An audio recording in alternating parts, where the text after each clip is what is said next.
तर आज मी बनवलेली तांदळाची खीर, तर त्यासाठी सगळ्यात आधी इथे मी इंद्रायणी 3 चमचे तांदूळ अर्धा तास भिजत ठेवले होते. ते अर्ध्या तासानंतर मिक्सरमध्ये काढून त्याच्यामध्ये थोडेसे ओल्या नारळाचे काप, ते ओला नारळ माझ्याकडे होता त्यासाठी इथे मी यूज केलेला आहे.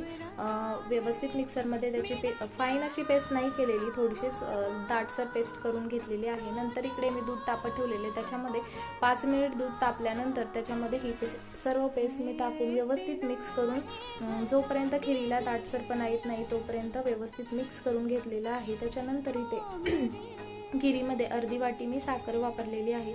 साखर टाकल्यानंतर खीर एक 5 ते 10 मिनटं परत एकदा मी व्यवस्थित हलवून मिक्स करून घेतलेली आहे. त्याच्यानंतर इथे सुकामेवा, बदाम आणि पिस्त्याचे काप मी खिरीमध्ये वापरलेले आहेत आणि थोडीशी वेलची पूड शेवटी मी टाकलेली आहे आणि व्यवस्थित मिक्स करून तयार झालेली आहे आपली तांदळाची खीर.